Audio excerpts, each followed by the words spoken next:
Centigrade. जमीन तक पहुंचते पहुंचते ये टेम्परेचर सिर्फ 4000 डिग्री सेंटीग्रेड रह गया। पानी 100 डिग्री सेंटीग्रेड पर उबलता है। अगर बदन पर गिर जाए तो क्या होता है हम सब जानते हैं। लोहा 1400 डिग्री सेंटीग्रेड पर पिघलता है और टंगस्टन 3200 डिग्री सेंटीग्रेड पर। क्या हुआ होगा उस शहर का जहां कुछ ही लम्हों में टेम्परेचर 4000 डिग्री सेंटीग्रेड पर पहुंच गया। 13 स्क्वायर किलोमीटर के एरिया में 92% इमारतें बिल्कुल तबाह हो गईं। घर, फैक्ट्रियां, स्कूल सब खत्म हो गया। 3 दिन तक बाहर से दवाएं, खाना, डॉक्टर कुछ भी नहीं पहुंच सका। इस हादसे के फोटोग्राफ भी बहुत कम मिलते हैं, पर जो हैं वो दिल दहलाने के लिए काफी हैं।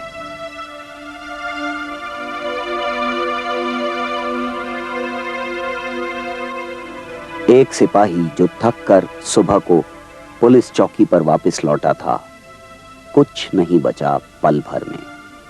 सीढ़ी और उसका साया, सिपाही और उसका साया, सिपाही की बेल्ट और उसका साया, और कुछ भी नहीं।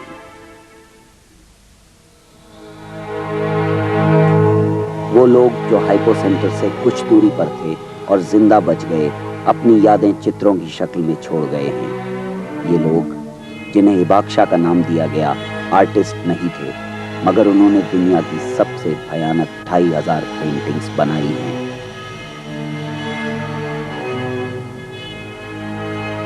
लोग गर्मी से बचने के लिए ओहाटा नदी में कूद पड़े, मगर गर्मी की वजह से उसका पानी भी उबलने के करीब था। यहां भी उन्हें मौत मिली।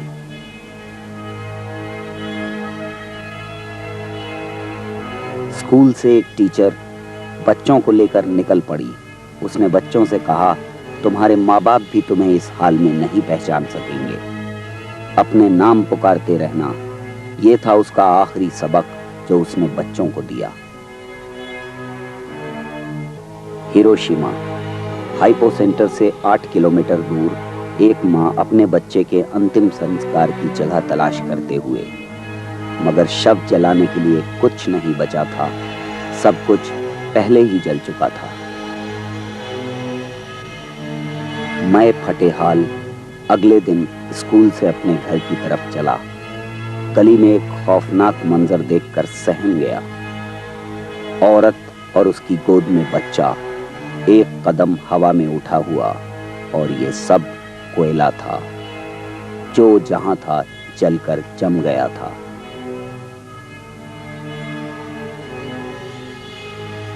मुझे एक बच्चे को बचाने के लिए आग के दरिया से गुजरना पड़ा। एक बच्चा जो शायद आसमान की तरफ उंगली उठाकर खुश हो रहा था, मगर उसे क्या मालूम था कि जहाज के पेट में उसके लिए मौत है, जलाकर खाक कर देने वाली मौत।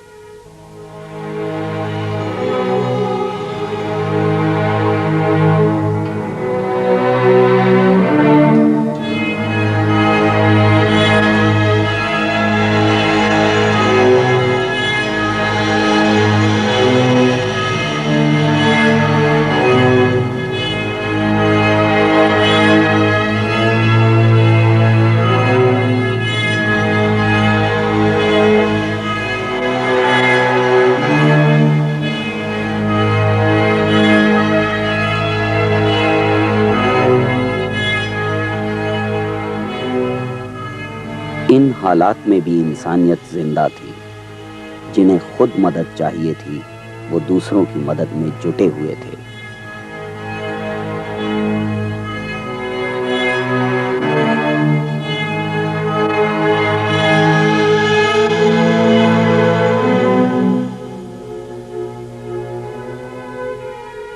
क्या बम गिराना जरूरी था? हैरी ट्रूमैन, अमेरिका के राष्ट्रपति, लिखते हैं, जंग तो हम पहले ही जीत चुके थे। बम गिराना इसलिए जरूरी था कि हम बता दें कि जिसे इस धरती पर रहना है, हमसे दब कर रहना होगा। और इस धमकी की कीमत थी 3,40,000 इंसानों की जान। हिरोशिमा और नागासाकी पर जो बम गिराए गए वो आज के बमों के मुकाबले में छोटे पटाखों जैसे बम थे। आज इस धरती पर कई मेगाटन टीएनटी से ज्यादा की क्षमता के बम जगह जगह लगाए गए हैं। मगर ये टीएनटी है क्या? ट्राई नाइट्रोटोल्यून एक ऐसा एक्सप्लोसिव मटेरियल जिसका 1 ग्राम बाकी सारे एक्सप्लोसिव मटेरियल्स की ताकत नापने के काम में आता है। 1 मेगाटन टीएनटी के बराबर का आम बारूद ले जाने के लिए करीब 400 किलोमीटर लंबी रेलगाड़ी की जरूरत पड़ेगी। छोटे से न्यूक्लियर बम को अरबों खरबों ग्राम बारूद की एनर्जी न्यूक्लियर फिशन और न्यूक्लियर फ्यूजन से मिलती है। न्यूक्लियर फिशन में यूरेनियम 235 और प्लूटोनियम 239 जैसे रेडियो एक्टिव एलिमेंट्स का इस्तेमाल किया जाता है। जब इनके एक एटम के न्यूक्लियस से तेज रफ्तार का न्यूट्रॉन टकराता है तो ये टूटकर 2 अलग न्यूक्लियाई में बदल जाते हैं। यूरेनियम 235 के हर एटम के टूटने से और न्यूट्रॉन निकलते हैं जो बाकी एटम्स में टकराकर 1 सेकंड के करोड़वें हिस्से में एक चेन रिएक्शन को जन्म देते हैं। इससे एक बड़े विस्फोट के साथ जबरदस्त एनर्जी पैदा होती है। यह एनर्जी पुरानी न्यूक्लियस और नए न्यूक्लियाई की मास डिफरेंस के बराबर होती है। न्यूक्लियर फ्यूजन में हाइड्रोजन के 2 आइसोटोप ड्यूटेरियम और ट्रिटियम के 2 एटम्स मिलकर हीलियम का एक बड़ा एटम बनाते हैं। यह बहुत मुश्किल प्रोसेस है जिसे शुरू करने के लिए कई करोड़ डिग्री सेंटीग्रेड का टेम्परेचर चाहिए।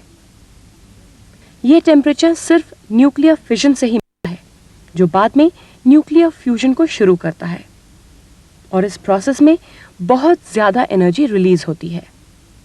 आज इस खूबसूरत जहाज पर 20,000 मेगाटन टीएनटी मौजूद है। हर आदमी के कंधों पर 4 किलोटन टीएनटी का बोझ डाल दिया गया है।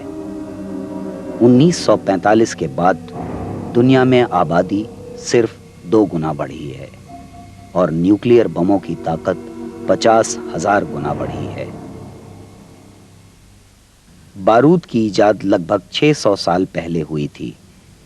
अगर आज कुछ बड़े बम फट जाएं, तो उनकी ताकत पिछले 600 साल में इस्तेमाल होने वाले तमाम बारूद की ताकत से कहीं ज्यादा होगी। ये सब जानते हुए भी हम तबाही के रास्ते पर एक एक करके कदम आगे बढ़ाते रहे हैं।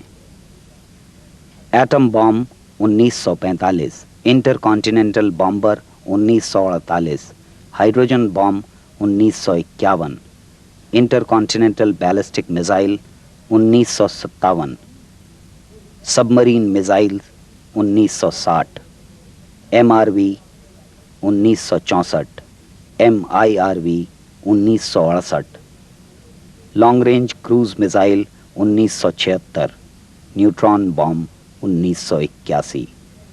जिन समंदरों ने इस धरती को जिंदगी दी थी, आज वहां न जाने कितने मौत के कारखाने तैर रहे हैं और अब तो इस पागलपन को आसमान तक ले जाने की होड़ लगी है। स्पेस, जहां लेबोरेटरीज बनाई जाएंगी, जहां लेजर गन्स लगाई जाएंगी, जहां मिसाइल्स फिट किए जाएंगे, और इन सब को कंट्रोल करने के लिए, इन सब की रखवाली करने के लिए कंप्यूटर्स चाहिए। महंगे कंप्यूटर्स जो गलती कर सकते हैं, जो गलती करते रहे हैं। ये अक्सर मुल्क की सीमाओं की तरफ आते हुए परिंदों को मिसाइल्स का हमला मान लेते हैं और खुद ब खुद जवाबी हमले की तैयारी शुरू कर देते हैं। साइंटिस्टों का ख्याल है कि कंप्यूटर्स के लिए ये गलती मामूली गलती है। कंप्यूटर सिस्टम्स में खराबी के कहीं ज्यादा भयंकर नतीजे सामने आ सकते हैं और अगर गलती से चंद बड़े बम फट जाएं तो क्या होगा। परमाणु बम विस्फोट होते ही आंखों को अंधा कर देने वाली चमक पैदा होती है। इसके साथ ही लगभग 2.5 किलोमीटर की दूरी तक हानिकारक रेडिएशन निकलती है। आसपास की हवा का तापमान अचानक बढ़कर 1 करोड़ डिग्री सेल्सियस तक पहुंच जाता है, जो कि लगभग सूर्य के केंद्र के तापमान के बराबर है। इस गर्मी के विस्फोट के केंद्र के आसपास के सभी प्राणी पूरी तरह नष्ट हो जाते हैं। लगभग 2.25 किलोमीटर तक के इलाके में फैली गर्म हवा आग के गोले की शक्ल ले लेती है। बम से निकली ऊर्जा ध्वनि की रफ्तार से बाहर की ओर चलने वाली विस्फोट तरंगों में बदल जाती है और तबाही का इलाका उसी स्पीड से बढ़ता है। गर्म हवा जैसे बाहर को फैलती है, आग का गोला 400 किलोमीटर प्रति घंटे की रफ्तार से ऊपर की ओर उठने लगता है। विस्फोट के साथ वायुमंडल में फैली मिट्टी और राख के धुएं में फंसने के कारण आग का यह गोला धीरे धीरे छोटा होने लगता है। आग के उठते गोले से पूर्ण खालीपन पैदा होता है, जिसे भरने के लिए आई हवा के कारण मशरूम की शक्ल का एक बादल आकार लेने लगता है। ये रेडियो एक्टिव बादल वायुमंडल में 24 किलोमीटर यानी की लगभग 3 गुना ऊंचाई तक पहुंच सकता है। फिर ये रेडियोधर्मिता धीरे धीरे नीचे आने लगती है और सैकड़ों किलोमीटर दूर तक फैले सभी प्राणियों को धीमे धीमे विनाश की ओर धकेलने लगती है।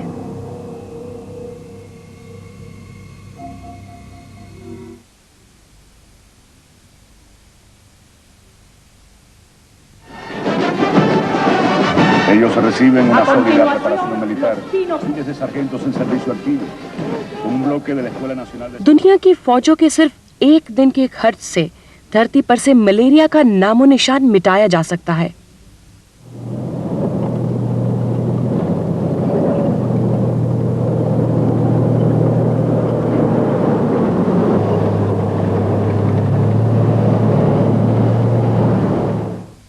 एक आधुनिक टैंक की कीमत से 1 लाख लोगों को 8 दिन का खाना मिल सकता है।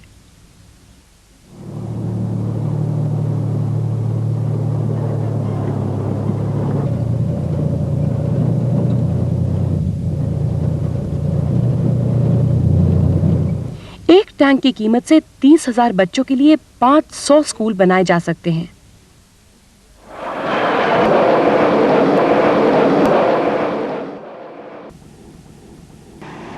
Disregarding the hopes and wishes of atomic bomb victims, एक लड़ाकू विमान की कीमत से 40,000 गांवों को स्वास्थ्य सुविधाएं मुहैया कराई जा सकती हैं। missile. The Trident submarine under construction is capable of launching 192 nuclear warheads, each equivalent to 35 Hiroshima bombs.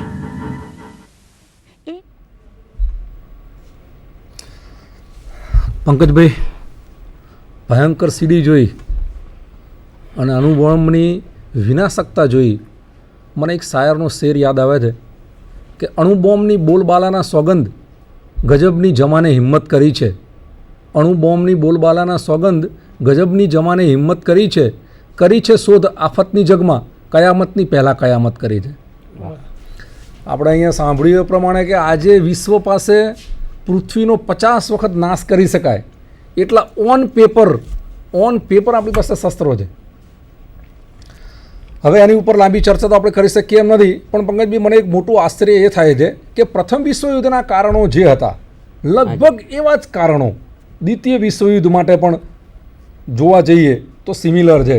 તો કેમ માણસ જાત આમાંથી કંઈ શીખી નહીં? માણસે યુદ્ધમાંથી શીખવાનું છે. બીજા વિશ્વયુદ્ધમાંથી એનું જો ક્રિએશન ગણીએ તો કિડની તોડવાનું જે મશીન શોધાયું લિથોટ્રેપ્સીનું, એ બીજા વિશ્વયુદ્ધમાંથી શોધાયેલું એક સકારાત્મક પરિણામ છે.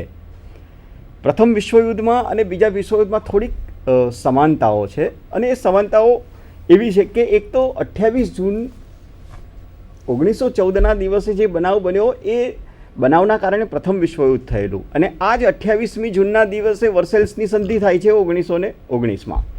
બીજું, પ્રથમ વિશ્વયુદ્ધ માટે એક સંધિ જવાબદાર હતી 1871માં ફ્રેન્કફર્ટ મુકામે થયેલી. બીજા વિશ્વયુદ્ધ માટે પણ 1919ની આ સંધિ એક જવાબદાર છે, વર્સેલ્સની. આંતરરાષ્ટ્રીય અદાલતો પ્રથમ વિશ્વયુદ્ધ પહેલાં પણ હતી કે જે શાંતિનું કામ કરતી હતી, અને બીજા વિશ્વયુદ્ધ માટે પણ રાષ્ટ્રસંઘ હતું જે પણ શાંતિનું કામ કરતું હતું. એનાથી વધારે પ્રથમ વિશ્વયુદ્ધની અંદર જે બનાવ બન્યો કે જેના કારણે અમેરિકાએ આ યુદ્ધમાં જોડાવવું પડ્યું, એ લુસિટેનિયા નામનું એક જહાજ હતું કે જે જહાજને ડૂબાડી દેવામાં આવ્યું. 101 જેટલા અમેરિકન નાગરિકો એવા મૃત્યુ પામ્યા. એટલે અમેરિકા છેક 1917માં યુદ્ધમાં જોડાય છે. 1914માં શરૂ થયેલું યુદ્ધમાં અમેરિકા 1917માં જોડાય છે. બીજા વિશ્વયુદ્ધમાં પણ આવું થયેલું કે 1939માં વિશ્વયુદ્ધ શરૂ થાય છે, અને 7મી ડિસેમ્બર 1941ના દિવસે પર્લ હાર્બર પર હુમલો કરવામાં આવેલો. એટલે અમેરિકા બીજા વિશ્વયુદ્ધમાં 1941માં જોડાય છે. હવે પ્રથમ વિશ્વયુદ્ધની અંદર જે શાંતિનો સંદેશો આપેલો એ પણ અમેરિકન પ્રમુખ વુડરો વિલ્સને આપેલો, જેણે 14 મુદ્દાનો એક કાર્યક્રમ આપેલો કે જેના આધારે આ આખી પ્રક્રિયાને શાંતિ સંમેલન માટેની પ્રક્રિયા બનાવાયેલી, એમાં જેમાંથી રાષ્ટ્રસંઘનો જન્મ થાય છે. આવી જ પ્રક્રિયા બીજા વિશ્વયુદ્ધમાં પણ બને છે અને બીજા વિશ્વયુદ્ધમાં એફડી રૂઝવેલ્ટે એક શાંતિ સંદેશો આપે છે અને એમાંથી સંયુક્ત રાષ્ટ્રસંઘ યુનાઇટેડ નેશન્સ ઓર્ગેનાઇઝેશનની સ્થાપના થાય છે. માનવજાતે મિત્રો યુદ્ધમાંથી બહુ જ શીખવાનું છે. યુદ્ધ એ હંમેશા વિનાશક હોય છે, પણ યુદ્ધ અને શાંતિ એ એકબીજા સાથે જોડાયેલા છે.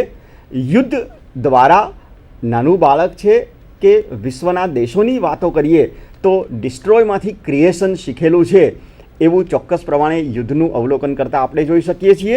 સૌથી મહત્ત્વની બાબત કે ગોબેલ્સ પ્રચાર કરવામાં આવેલો, એ ગોબેલ્સ પ્રચારમાંથી અસલામતી ઊભી થયેલી, હિટલર મજબૂત બને છે અને આવો જે ગોબેલ્સ પ્રચાર થયેલો એમાંથી યુદ્ધ બનેલું. માનવજાતે એકચ્યુઅલ વિકાસ અને સ્વતંત્રતા એ સૌથી મહત્ત્વનો વિષય છે.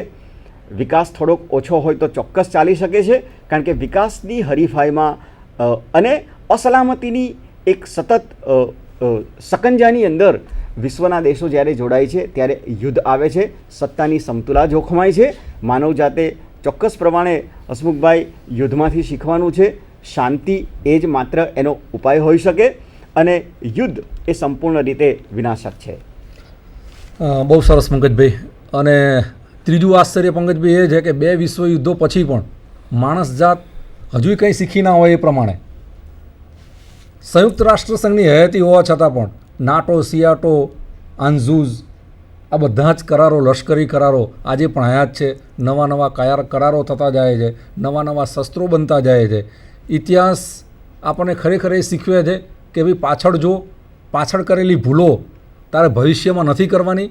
એટલા માટે ઇતિહાસ શીખવાનો છે. બંને મિત્રોનો હૃદયપૂર્વક આભાર અને આવતા વર્ષે ફરી અમને જરૂર પડે સંધાનને તો આપનો લાભ અમને આપજો એવી વિનંતી સાથે નમસ્કાર દર્શક.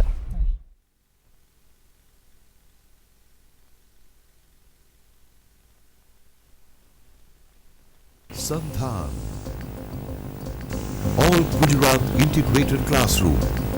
સેટેલાઇટના માધ્યમથી જોડતી કડી એટલે સંધાન.